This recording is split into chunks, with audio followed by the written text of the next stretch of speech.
Ça, c'est parfait. Merci de votre accueil. Iban, vous nous emmenez aujourd'hui à Chaumont-sur-Loire. Chaumont-sur-Loire. Mais je me dis que c'est la fin de l'année, donc j'ai envie de vous donner un petit peu envie de C'est sortir. la sortie de scolaire, quoi. Ah. C'est exactement, non, c'est ça. Et il faut y aller à Chaumont-sur-Loire, c'est pas très loin de Paris. C'est un château qui date quand même de l'an 1000. Catherine de Médicis y a habité 10 ans, donc c'est pas n'importe quoi, on le voit derrière, il est magnifique.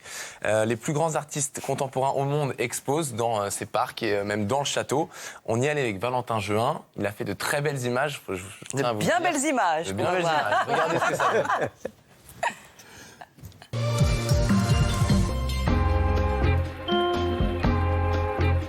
Sur les bords de la Loire, il y a un domaine qui cache bien son jeu. Le château de Chaumont date de l'an 1000, mais aujourd'hui il fait la part belle à l'art contemporain. C'est la cour de la ferme du domaine de Chaumont-sur-Loire. Et c'est un des premiers lieux où on a commencé à installer de l'art. Dans l'ancien pédiluve des chevaux, les grenouilles coasent tranquillement à l'ombre des pierres scarifiées de l'artiste Vincent Mauger. Ici, on est dans la galerie du Chenil, un espace assez extraordinaire qui était naguère un espace de rongement où les vaches et les veaux du temps de la princesse se nourrissaient. Et là, on a installé une œuvre de El Anatsui, le grand artiste ghanéen, qui utilise comme matériau de base des étiquettes de bouteilles de gin qui sont reliées avec des fils de cuivre. Il y en a 2 millions. Au sous-sol, Chantal Colleux-Dumont a fait construire un bassin spécialement pour cette œuvre de Stéphane Tidé. Je pense qu'il faut qu'il y ait une grande diversité et que le dénominateur commun des œuvres qui sont présentées à Chaumont, c'est la poésie. Une poésie que l'artiste continue d'exprimer avec ses pierres qui pleurent. Le visiteur est invité à se perdre dans les 32 hectares du domaine pour découvrir les œuvres exposées comme Le Chaos de Vincent Barré.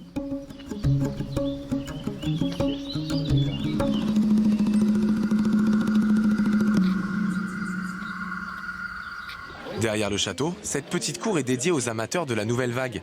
C'est ici que les dernières œuvres d'Agnès Varda sont exposées, comme cette cabane faite des pellicules de son film Le Bonheur. C'est très émouvant, d'autant plus qu'elle est décédée le jour de l'inauguration. Et en fait, elle est toujours présente avec nous. Agnès était une femme merveilleuse qui a eu jusqu'au bout beaucoup d'énergie, beaucoup d'enthousiasme, beaucoup de curiosité. Et en fait, sa mémoire est vraiment présente dans ses murs, dans ses espaces. C'est à la fois émouvant, bouleversant et en même temps, on a du bonheur de savoir que c'est le dernier lieu où elle a pu s'exprimer sous l'angle de sa création plastique. À Chaumont-sur-Loire, la saison d'art bat son plein jusqu'au 3 novembre prochain.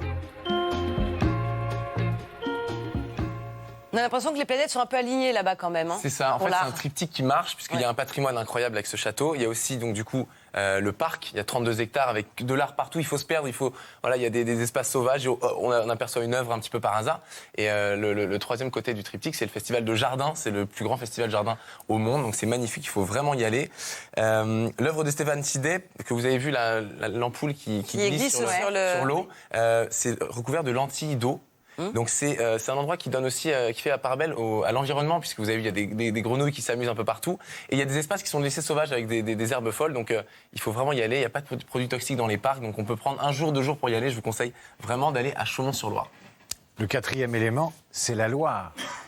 La Loire, Mais vous avez raison. c'est une œuvre d'art. C'est-à-dire que quand vous êtes à Chaumont et que vous regardez la Loire, vous êtes saisi d'une mélancolie incroyable. Mais quelle poésie, C'est très bizarre. quelle poésie, Et la ça, Loire, là. c'est une drogue. Oui. C'est une drogue, les bords de Loire. Émilie,